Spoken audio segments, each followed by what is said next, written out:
Days of overwhelming grief end with the crushing news that 8 children have been murdered in a Cairns house. Beyond a front window adorned with Christmas decorations. Victims aged between 18 months and 15 years.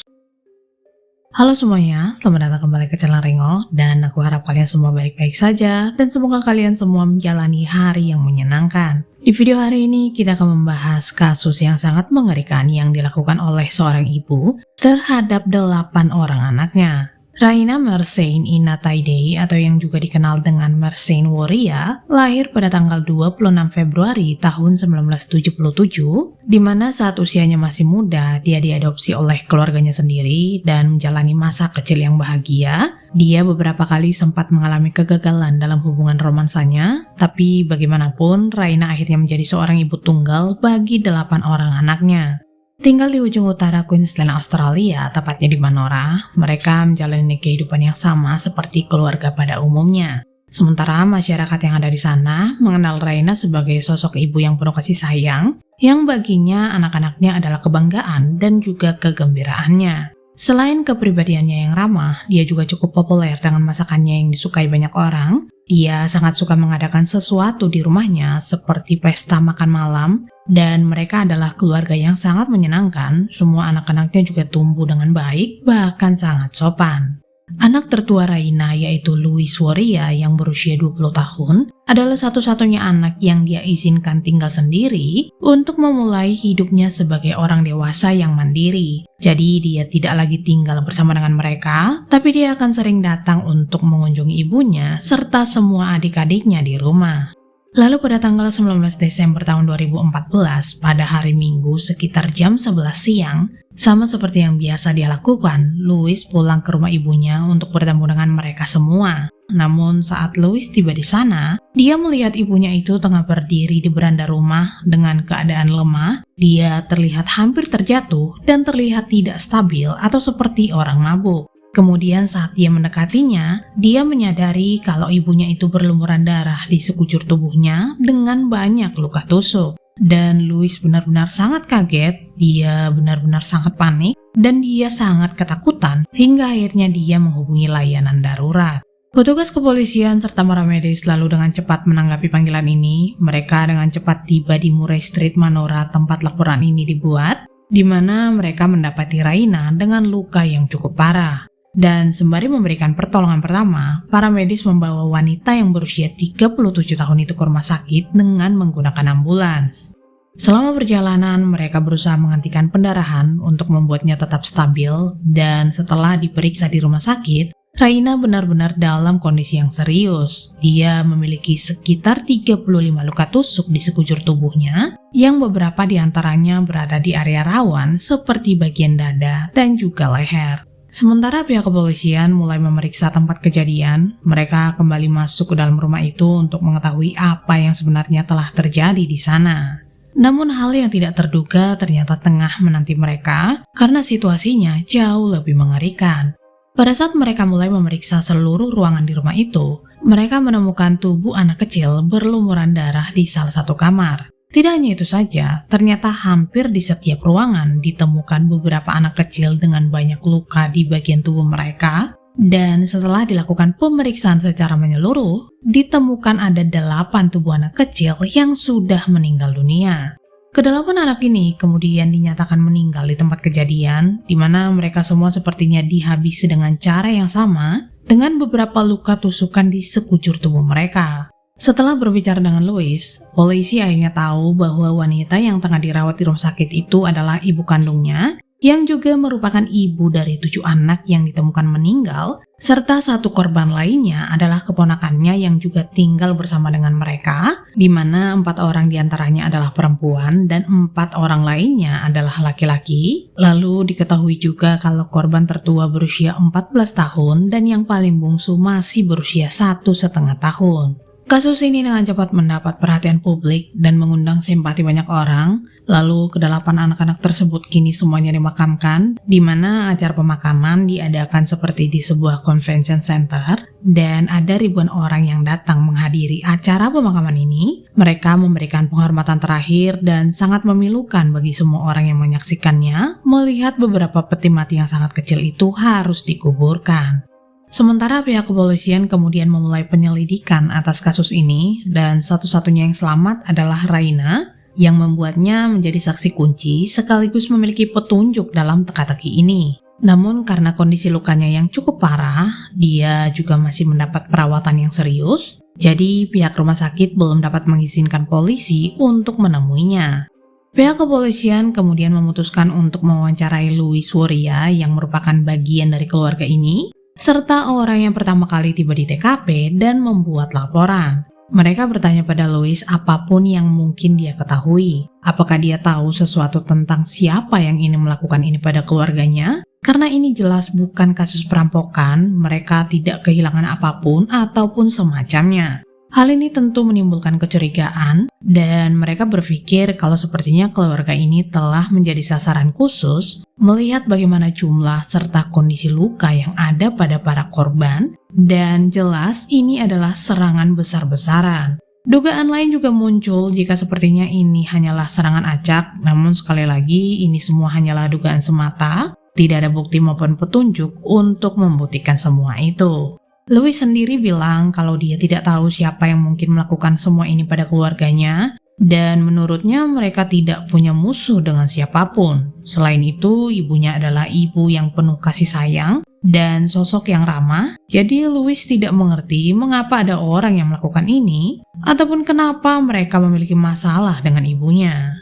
Meskipun tidak ada bukti maupun petunjuk untuk semua teori yang muncul, polisi harus tetap bergerak. Mereka memutuskan untuk berbicara dengan semua tetangga di wilayah itu. Mereka bertanya apakah ada yang mengetahui sesuatu. Dan ternyata beberapa di antara mereka mengatakan bahwa pada malam sebelumnya, mereka mendengar ada semacam pertengkaran terjadi di rumah itu. Lalu ada tetangga lain yang bilang bahwa dia melihat Raina serta anak-anaknya berada di teras rumah mereka sekitar jam 2 pagi. Dan tidak ada yang mencurigakan, tapi dia melihat Raina seperti baru saja membereskan rumah, sementara anak-anaknya terlihat bermain-main di sana. Lalu menurut salah seorang wanita yang tinggal cukup dekat dengan Raina, bahwa biasanya dia akan mendengar suara-suara di rumah mereka, terutama di pagi hari ketika semua anak-anak itu berkumpul, namun pagi itu dia tidak mendengar suara apapun. Semua pernyataan ini membantu polisi membuat gambaran tentang kronologi kejadian saat itu, di mana mereka berpikir kalau kejadian ini diperkirakan terjadi antara jam 2 dini hari hingga jam 11 siang saat polisi mendapat laporan. Pihak kepolisian juga masih mendalami TKP. Mereka menggeledah rumah untuk mencari petunjuk apapun yang ada di sana. Sebenarnya ada beberapa pisau yang ditemukan, di mana tidak diketahui apakah ada darah atau tanda apapun. Mereka juga tidak yakin apakah itu senjata yang digunakan si pelaku ataukah itu hanya pisau milik rumah tangga biasa, karena jelas semua korban memiliki luka tusuk dan mereka harus mengujinya terlebih dahulu. Kalian juga perlu tahu kalau kedelapan anak ini memiliki ayah yang berbeda, jadi ada begitu banyak keluarga yang kehilangan, begitu banyak ayah yang ditinggalkan, termasuk kakek dan nenek semua keluarga yang terikat, sungguh terluka kehilangan orang-orang terkasih mereka. Di sisi lain, Raina, ibu dari keluarga ini masih mendapat perawatan intensif di rumah sakit karena dia kehilangan banyak darah dan memiliki banyak luka serius, terutama pada bagian paru-parunya. Namun saat serangkaian pemeriksaan ini dilakukan, dokter menyadari ada yang aneh dengan luka-lukanya dan terlihat tidak wajar, seperti sebagian besar luka ini disebabkan oleh perbuatan Raina sendiri.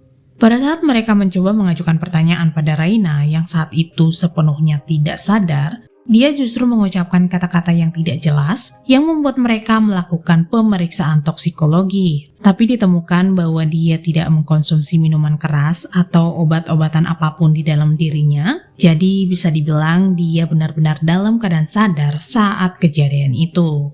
Dokter kemudian memberitahu polisi tentang temuan ini dan mereka tentu saja sangat kaget hingga mereka berpikir kalau Raina adalah dalang dari kasus ini. Karena bisa saja dia sengaja melukai dirinya sendiri untuk menutupi perbuatannya. Jadi sekarang polisi memutuskan untuk memfokuskan penyelidikan terhadap Raina dan mereka ingin tahu lebih banyak tentang kehidupannya, hubungannya dengan anak-anaknya, serta bagaimana kehidupan keluarga ini sehari-harinya.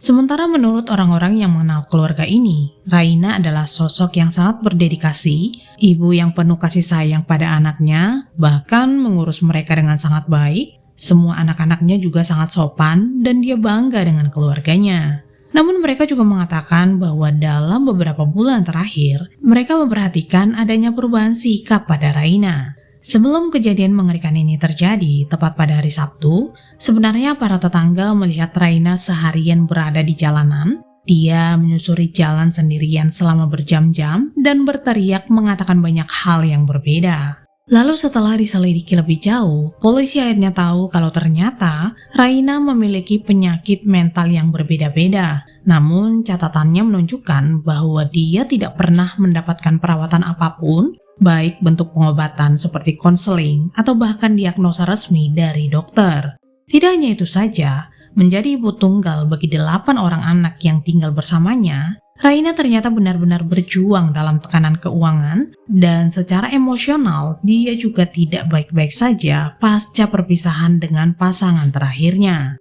Bagaimanapun akhirnya setelah beberapa minggu mendapat perawatan di rumah sakit, kondisi Raina ternyata perlahan membaik dan petugas diizinkan untuk membawanya ke kantor polisi. Mereka kemudian menginterogasinya dengan membawa Raina ke psikiater karena sangat jelas bahwa wanita ini tengah menderita masalah kesehatan mental yang serius.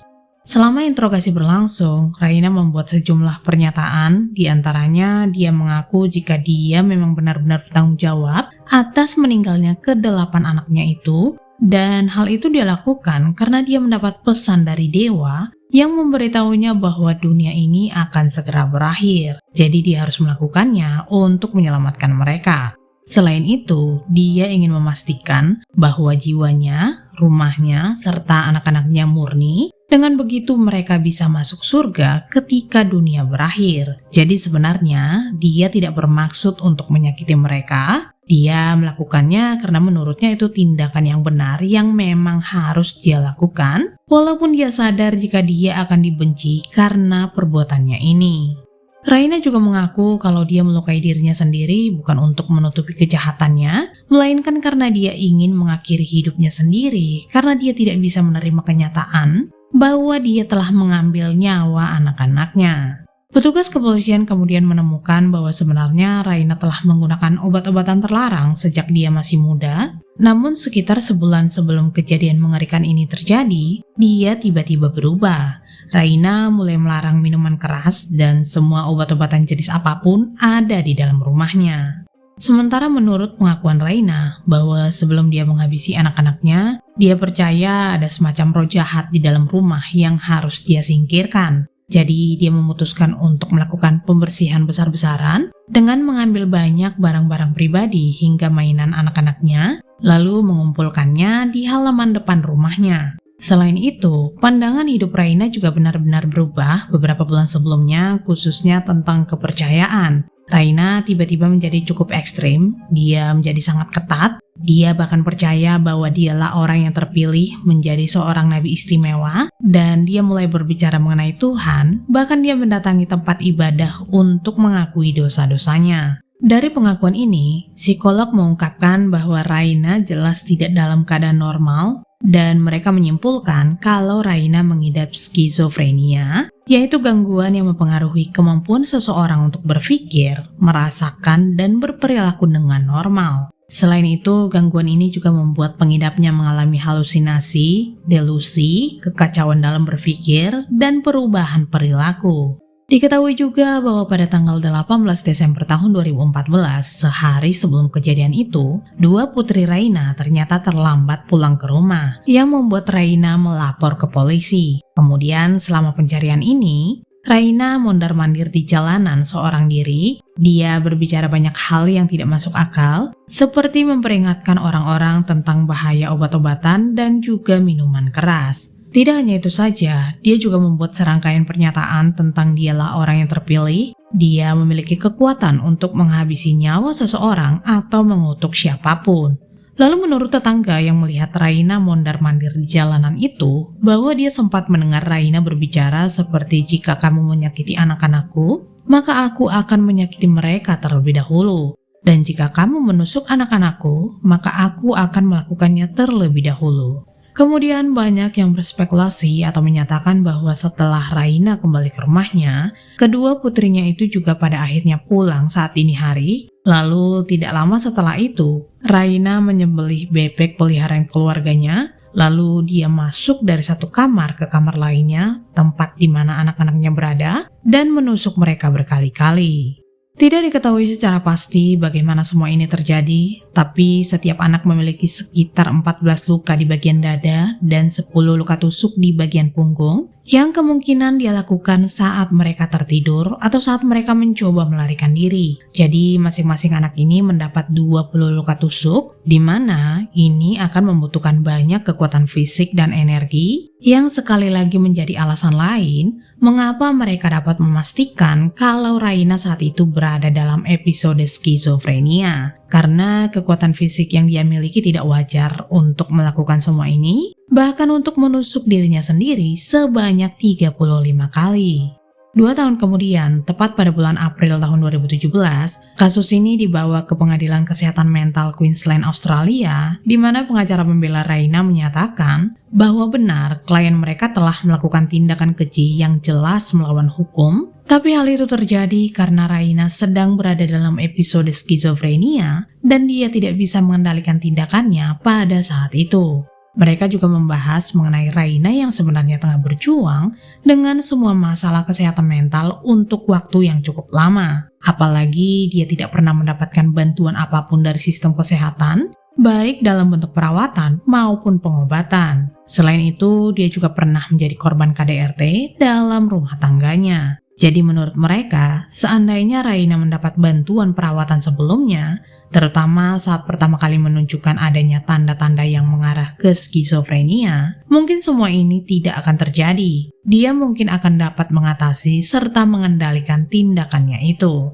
Selain itu, Raina juga tidak memiliki riwayat kriminal apapun sebelumnya, jadi mereka menegaskan kalau Raina bukanlah orang jahat yang bermasalah ataupun orang yang suka terlibat dengan kekerasan. Pengadilan kemudian membuat keputusan bahwa Raina tidak dapat dinyatakan bertanggung jawab secara pidana atas perbuatannya karena di bawah Undang-Undang Queensland Australia saat itu, orang yang tidak waras dinyatakan tidak bertanggung jawab secara kriminal atas tindakan mereka dan mereka tidak dapat dituntut di masa depan.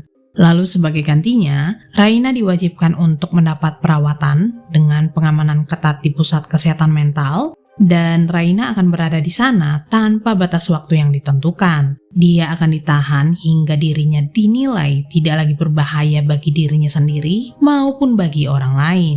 Setelah kejadian mengerikan ini, pemerintah setempat memutuskan untuk merobohkan rumah keluarga Raina, kemudian membangun sebuah taman peringatan dengan 8 pohon yang berbeda untuk mengenang anak-anak yang telah berpulang, dan taman ini bebas dikunjungi untuk memberikan penghormatan. Sementara putra sulung Raina, yaitu Louis Warrior, mengungkapkan bahwa dia telah memaafkan ibunya atas apa yang dia lakukan, dan dia mengatakan hal itu pada orang-orang yang menilai dia secara tidak adil karena mereka tidak memikirkan apa yang telah dia alami dalam hidupnya, yang sudah melalui begitu banyak hal, dan dia harus menanggung kesedihan ini sendirian. Anyway, terima kasih banyak telah menonton video ini, dan kalian juga bisa memberikan opini kalian di kolom komentar, dan sampai jumpa di video selanjutnya.